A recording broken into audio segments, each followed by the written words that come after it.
E vocês? O que vocês leram? Eu não sei, eu sempre fui uma apaixonada por Shankara. Não sei se eu o conheci, mas eu, quando leio o Shankara, ele mexe muito comigo. Então, e sempre tem alguns autores, né, que a gente sente uma aproximação maior, sei lá, né? E eu gostei muito de preparar o capítulo e gostaria dos comentários de vocês. Não ficou muito claro?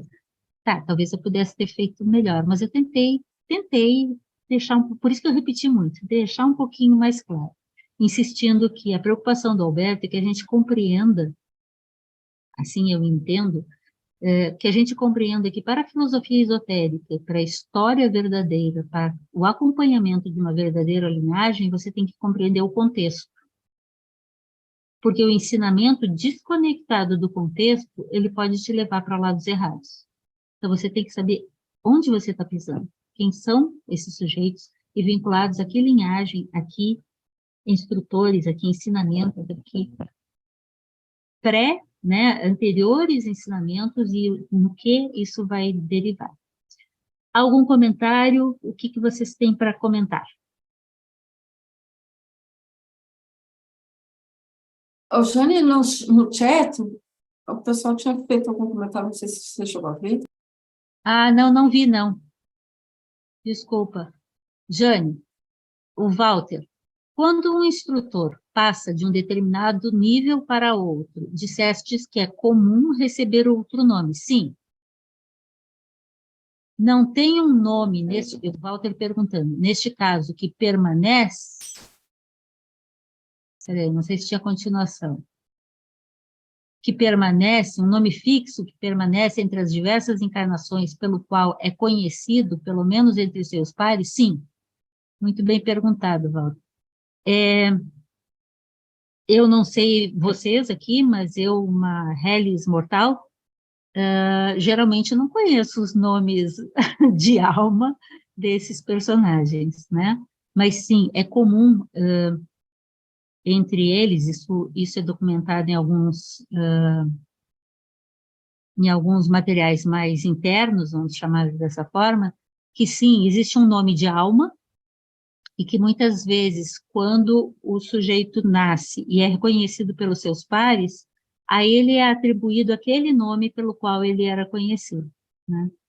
Um exemplo que eu gosto de pensar, porque isso eu acho que é bastante comum no nosso contexto social, Jesus é um nome que ficou muito queimado pelos usos variados que foram dados a ele. Então, se Jesus estivesse entre nós, dificilmente ele seria chamado Jesus. O nome de alma que ele adota não é esse, né? Apesar de ter sido uma, o seu fluxo mental ser o mesmo.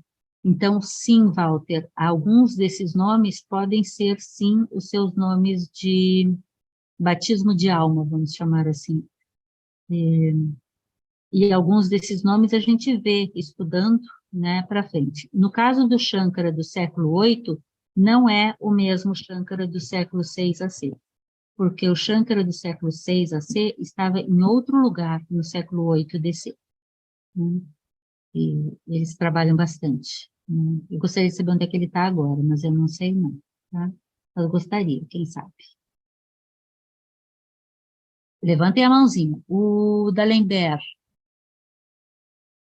Li que a época de Siddhartha é conhecida como período axial, exatamente por ser uma época em que também viveram outros grandes mestres, embora sem contato supostamente entre eles. Sim, eu já vi isso também, eu concordo, D'Alembert, só não concordo com a parte final. Sem contato supostamente entre eles, eu tenho dificuldade de entender assim. Por quê? Lembram o texto do Piste Sofia? A gente já deu esse exemplo várias vezes. O livro do Piste Sofia, no capítulo, como está editado em português, o capítulo 1, Jesus conta como ele veio e como ele chamou e outros se prepararam para estarem com ele naquele momento, porque o momento de Jesus, como Jesus, século 1 AC, foi um momento de grande elevação espiritual para ele, e estar próximo a esses mestres, aqueles que já estão, de alguma forma, no caminho, aqueles que são aprendizes, de fato, nesse caminho, ou que já são iniciados, é não apenas um momento de grande efusão de energia e de alegria, mas quase que entendo quase como uma obrigação, né? Uma necessidade.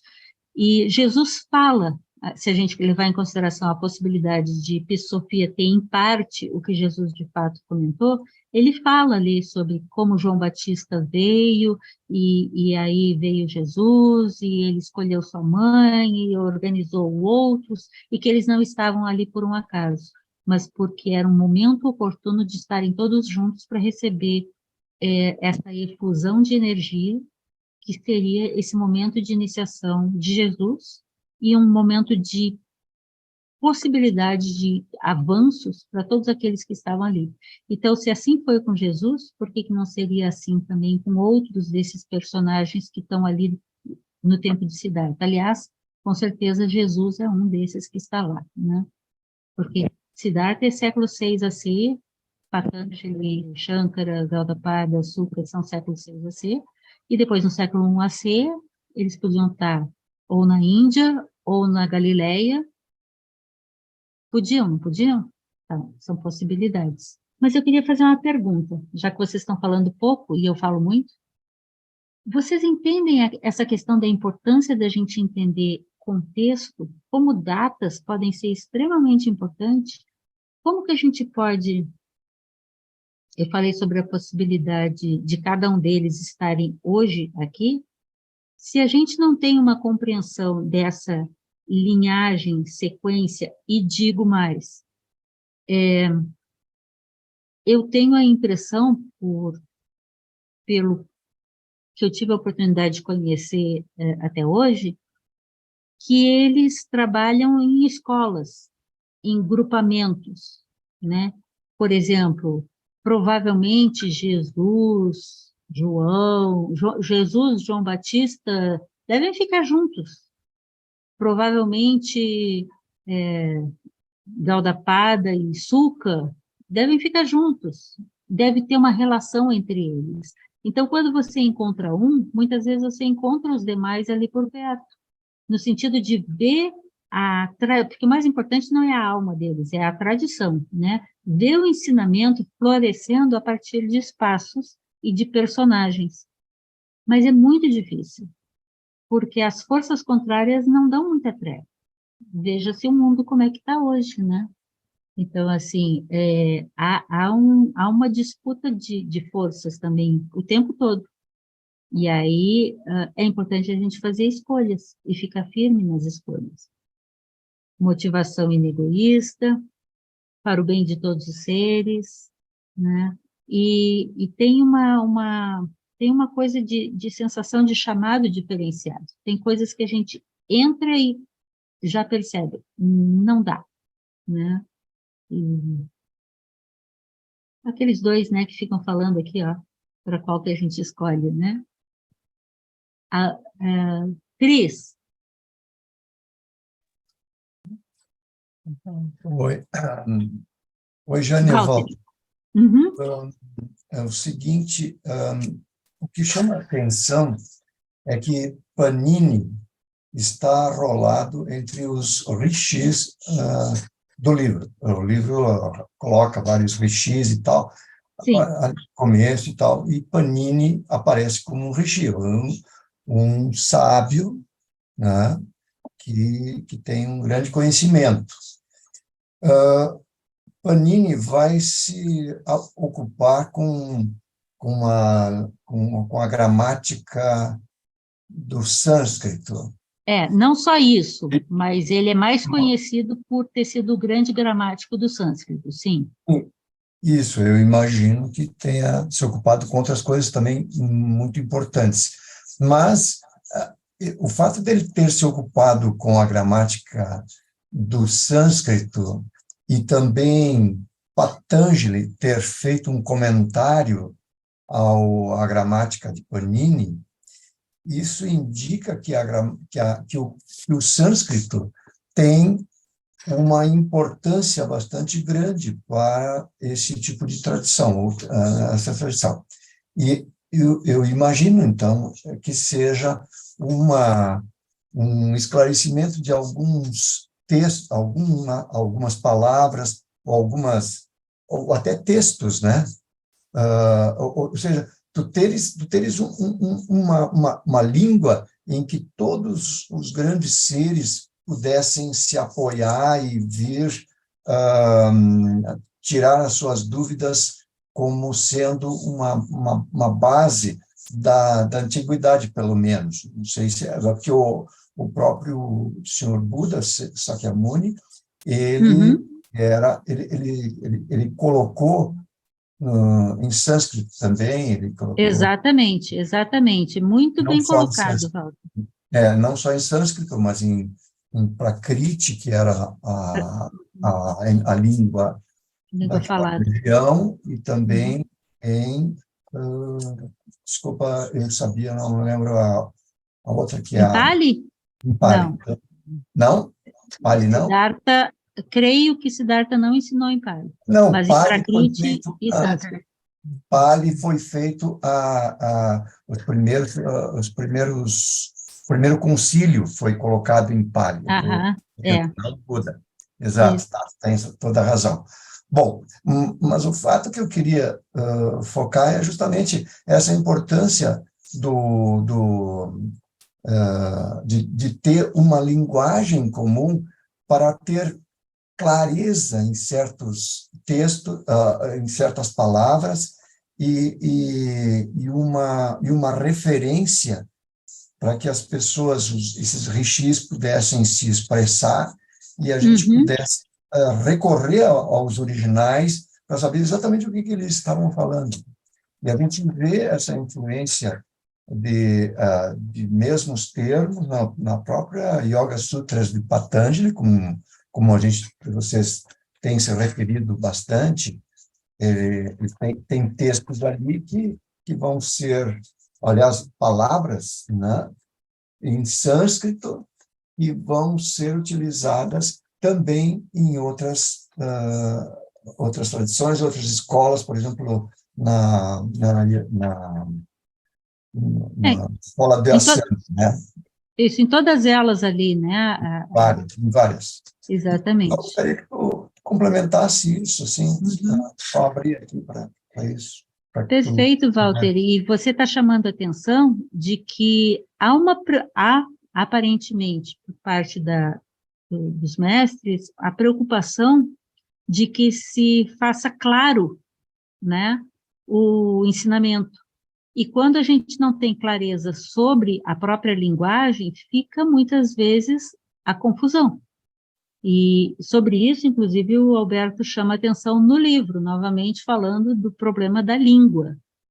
E aí a gente também lembra que também Siddhartha disse isso, todos os grandes mestres chamam a atenção de que as palavras são limitadoras do ensinamento, mas quão mais bem escolhidas, e aí eu peço desculpas porque eu não sou uma grande literata, quanto mais bem escolhidas a forma de dizer, além do próprio ensinamento, esse é muito mais importante, mas você saber como dizer e conhecer as palavras certas é fundamental para desviar o mínimo possível, porque o ensinamento em si já é complexo, porque ele lida com elementos dentro de nós que podem ter diferentes representações na mente de cada um de nós.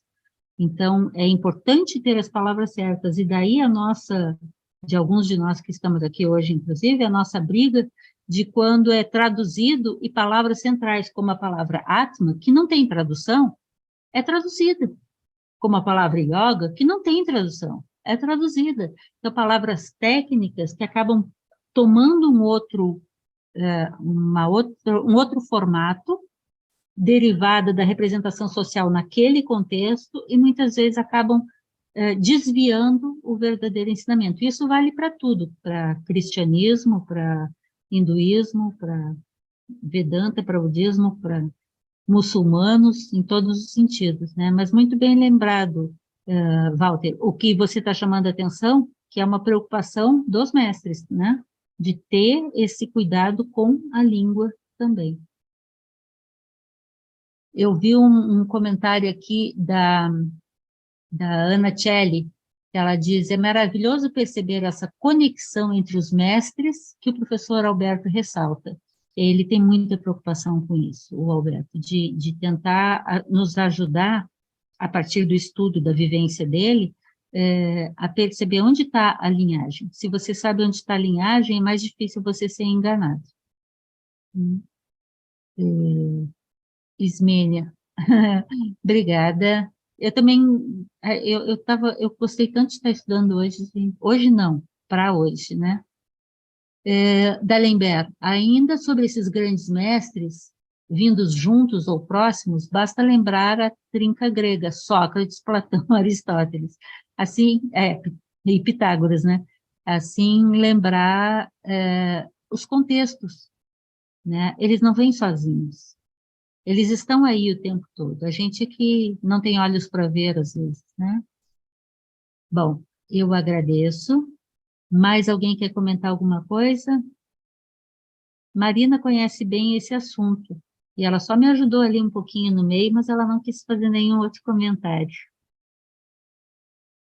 Eu só faço um comentário rápido.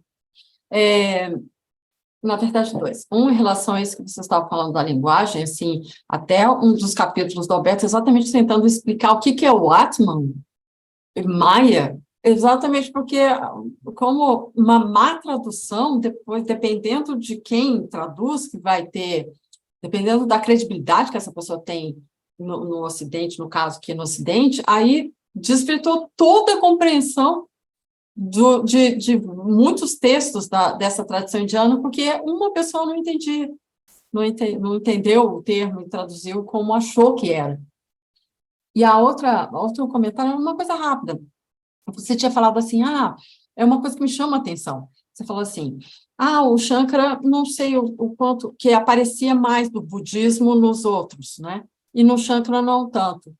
Mas aparece, assim, no texto, por exemplo, o que a gente vai ver, o Aparokshana-bhuti, tem passagens, assim, praticamente iguais, budistas, mas de um budismo vai aparecer lá na frente, lá a partir do século III, né, com o Sutras Tathagata Garbha.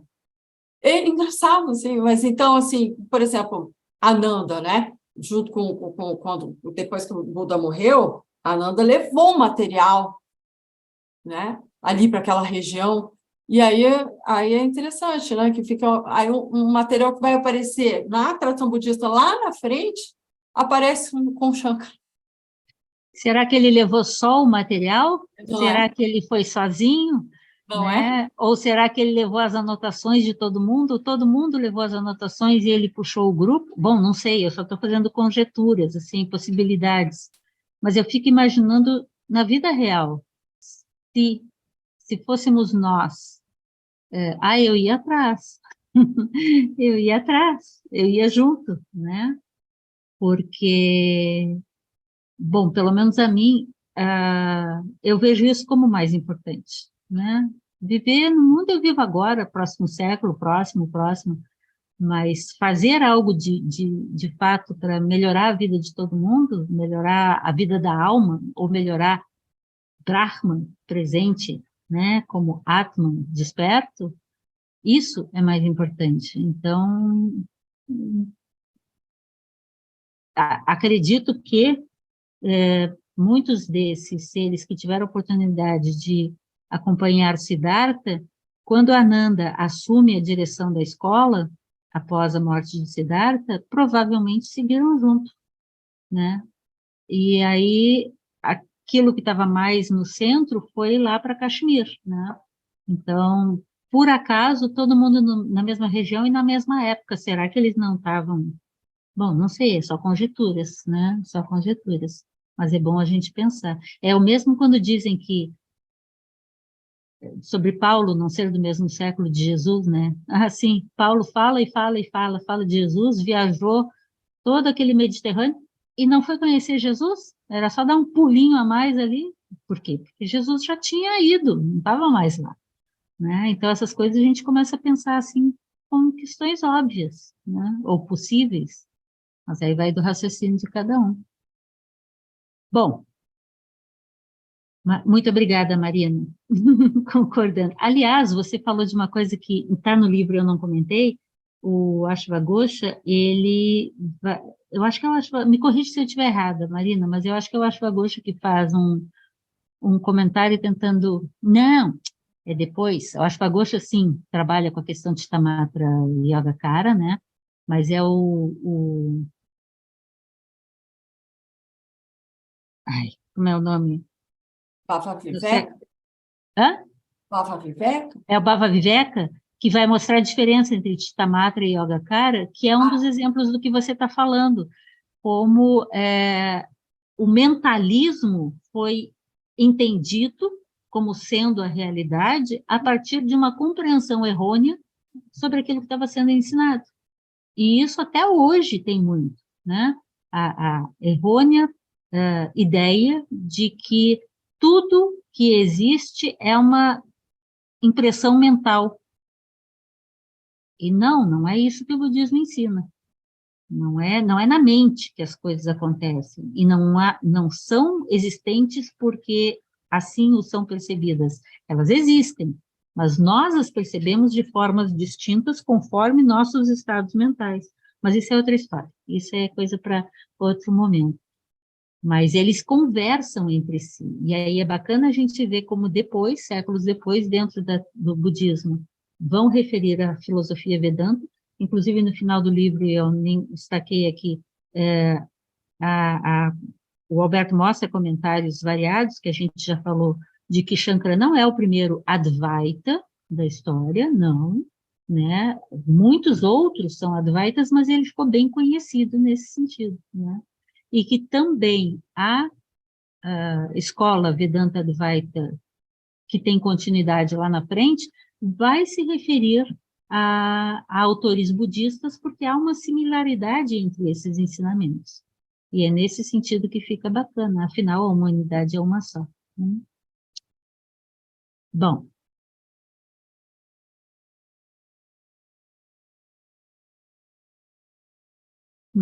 sim, a Maria Tereza escreveu, eu concordo, ela não quis abrir o microfone, ok.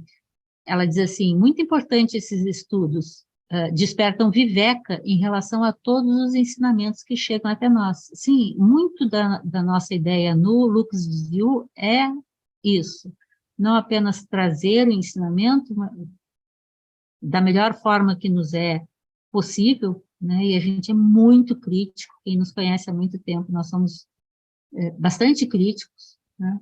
Mas trazer esse ensinamento de modo a que a pessoa se capacite a ser capaz de perceber quando ela está pisando em manguezais, em falsos espaços, né? Em locais contaminados. E às vezes nem são, infelizmente, existem contaminados por mal mesmo, mas às vezes são contaminados por falta de acesso a uma boa informação, né? Estão distorcidos por falta de acesso a uma boa informação. Então, a importância dessa troca, e isso entre as tradições também. Perguntam assim, por que que vocês, porque o Alberto faz o mesmo e a Alaia faz o mesmo, insistem em falar as palavras em sânscrito, ou em grego, ou em copto, ou na língua que se esteja trabalhando, né? Porque alguns conceitos, como Atman, não são traduzíveis. E aí existe o risco, quem é da área de letras, como a Laia, o Bruno, a Marina, né? Não sei que outros aqui, quem é da área de letras e da área da psicologia, antropologia, a gente aprende isso também, quando você traduz, você pega uma coisa que era uma coisa e adapta ela, e ela era lá redonda, ela vira quadrada aqui. Porque raras coisas têm o mesmo conceito quando você muda de língua, de linguagem. E por isso, volto à questão que o Walter chamou a atenção, a preocupação de Panini, a preocupação de Francis Bacon, a preocupação de grandes pensadores em trabalhar com a língua também. Porque se a gente tem dificuldade de entender a linguagem, a gente pode intuir profundamente o ensinamento, eu acho que pode, mas ele vai ficar apenas com você, e você tem que saber como transmitir. Então, vocês estão me dando uma oportunidade de eu tentar achar caminhos porque para mim, eu gosto muito, realmente eu gosto muito da Vedanta, mas eu não tenho uma facilidade para articular as palavras e dizer exatamente o que está sendo. Eu estou pegando pela visão, né, a versão Alberto. Né? Tem a minha também, alguns de vocês já conhecem a minha, mas Jane, é uma oportunidade de trabalhar a língua também. Né? Jane, Fala, Pedro. eu ia até falar isso anteriormente, mas como eu sou um pouco leigo nessa história, eu não me envolvi. Mas é que você falou, como é que se vai entender alguma coisa que está escrita no sânscrito se não houver uma tradução para uma língua? Se, por exemplo, eu só entendo o português, como é que eu vou entender o que está escrito no sânscrito se não houver uma tradução? É Sim. lógico, às vezes a tradução ela tem que ser realmente bem feita, para que o símbolo daquela língua seja transmitido de forma mais ou menos correta, que a gente não perca. A gente perde, porque não tem condição de não perder. Mas tem que haver a tradução. Se não houver a tradução, como é que nós vamos entender? Né, dona Maria Tereza? Ainda mais são conceitos tão abstratos, né? Aí a gente, São mais vivenciais, né, do eu que... fico viajando na maionese com essas traduções. Imagina se não houvesse a tradução, né? Se não houvesse pelo menos alguém para dizer, olha, mais ou menos assim a situação. Quando eu vejo a Marina Hernandes aí com a Jane discutindo, é isso, aquilo, eu vejo a Maria relembrando algumas coisas da Jane, eu digo, meu Deus, eu estou muito longe dessas duas. Quando é que eu vou chegar no nível delas? Gente, e talvez eu tenha até exagerado na forma de dizer. Eu, em absoluto, sou contra a tradução, muito pelo contrário. Ainda bem que existem as traduções. Mas, e eu acho que é isso que vocês estão concordando, estão dizendo o que eu penso também. A gente precisa da tradução, mas a gente precisa ir além da palavra. E algumas palavras não têm tradução. Então, a gente vai fazer, Pedro, um amarrado, dando voltas, para tentar mais ou menos explicar aquele conceito, para que a gente tenha uma aproximação. E aí, como disse a Tereza, a gente vai intuindo, né, o que mais ou menos aquilo é. E, geralmente, são conceitos abstratos. Eu não estou falando de microfone, né? Não, eu estou falando que, mesmo assim, também vai ter variáveis, né? Mas são conceitos abstratos. Shunya, Atman, pleroma, não é pleroma já é em português, né? São conceitos abstratos, a vidya, né? Então, por isso que a gente tem no grupo aqui várias pessoas que traduzem, né?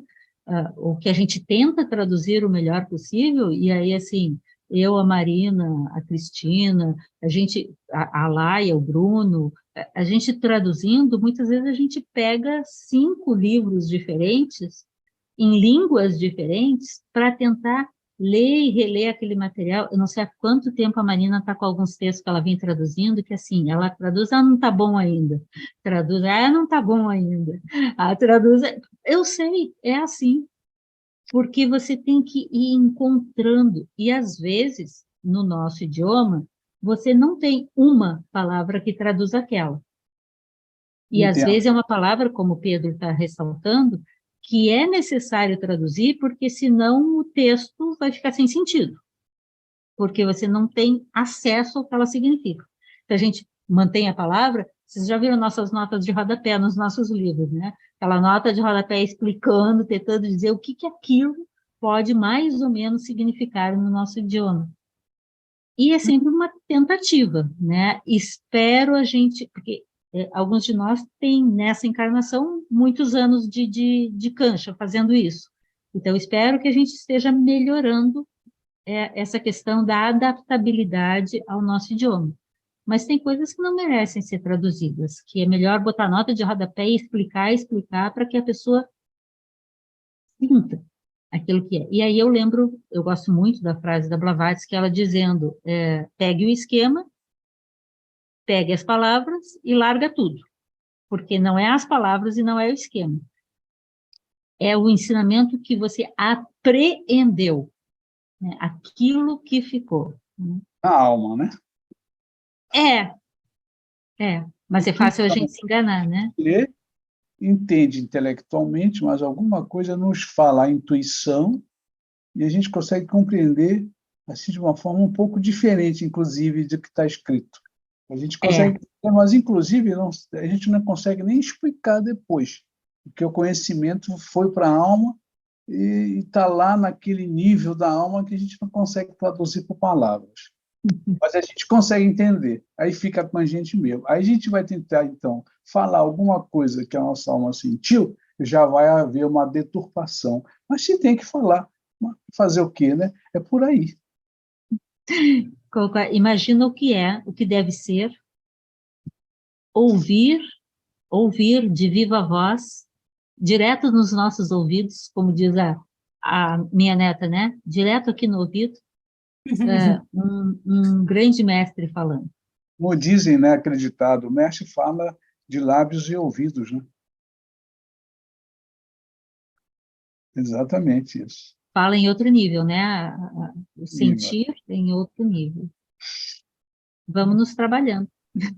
Certo, então. Vamos recebendo peças de mosaico. Até um certo ponto não faz sentido, são só peças.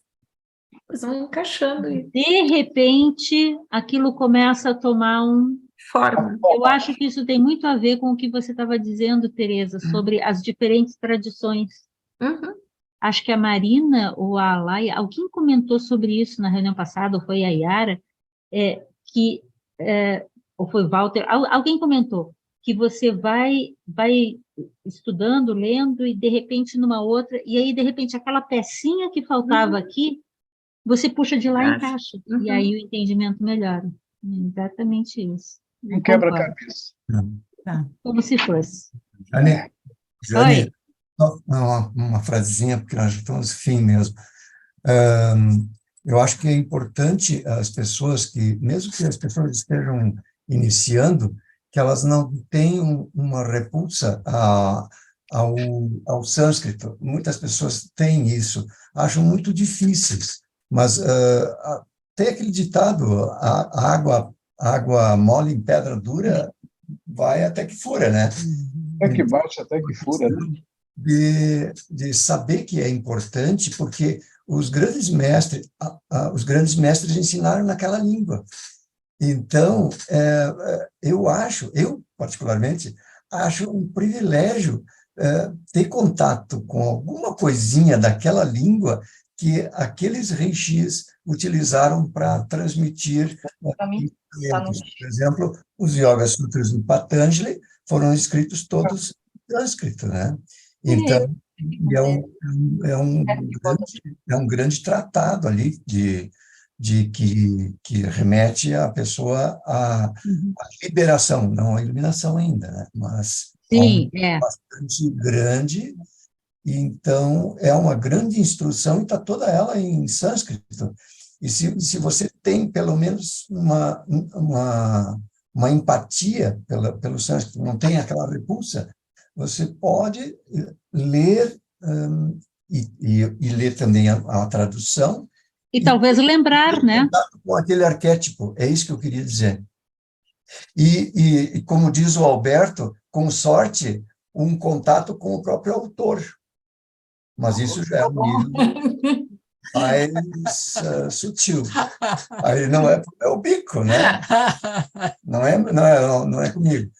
Mas diz o Alberto que para algumas pessoas isso é possível. Então, a gente tem esses níveis sutis que a gente pode acessar e abrir a nossa mente, a nossa intuição, para que nos nossos momentos de meditação a gente possa ter um pouco mais de penetração nessas verdades sutis. Perfeito. Ok? Um abraço. Obrigada, Jônia, boa noite para todos. Obrigada, boa noite para todo noite. mundo. Tchau, tchau. Um abraço pra Boa É um noite. arquivinho que a gente esqueceu a senha, mas daqui a pouco a gente Boa essa. A gente esqueceu a senha, quem sabe? Exatamente. Muito bom.